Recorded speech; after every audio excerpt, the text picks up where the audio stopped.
Hello, everyone. It's Armstrong Williams. It is Monday, November 9th, and thank you for joining us. I've been thinking of late, always thinking, right, like you are, um, about the sentencing laws here in the United States. My mind, I'm just using high profile cases. There are many other cases.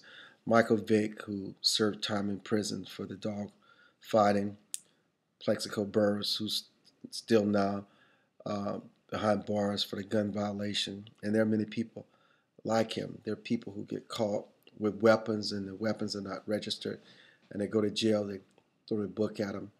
Then you get these people with crack cocaine and marijuana. The book is thrown at them.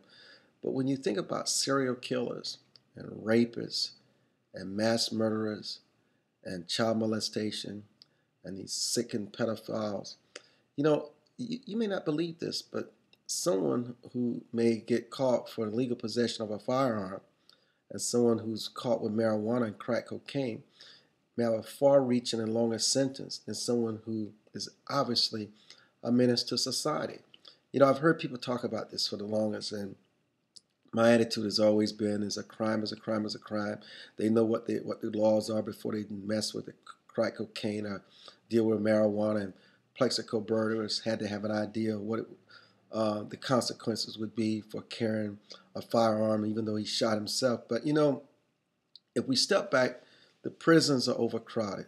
I mean, they're not making life for these men and women any better when they leave that place. In fact, they become even hardened. They become even more of a detriment and a horror to society and somebody's life. And so maybe sometimes what we need to do is reevaluate our sentencing laws and who we decide to throw the book at.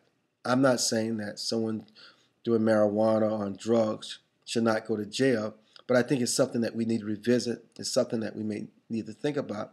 I think as I become a little more wiser and a little older, that I begin to realize that, we have to find better solutions for people who are not really a threat to society. Because somebody smoking crack cocaine, marijuana, and even someone who gets caught with an illegal firearm, if it's just in their home or they got into an altercation and somebody was trying to hurt them and they knew they had this firearm and they pulled it in defense of themselves, they shoot the person, and all of a sudden you find out the gun was not registered and it was an illegal gun, and then you try to throw the book at this person. Look, there's a time and place for everything. And I think it's high time in our society for us to revisit some of the laws that we have on the books. There are some people that need to have the books tossed at them. They need to get life sentences plus 30 or 50 years. But for crack cocaine, marijuana, possession of a firearm, even the issue with these dogs, I think there should be a punishment. We just need to reevaluate what that punishment is. I'd love to get your thoughts.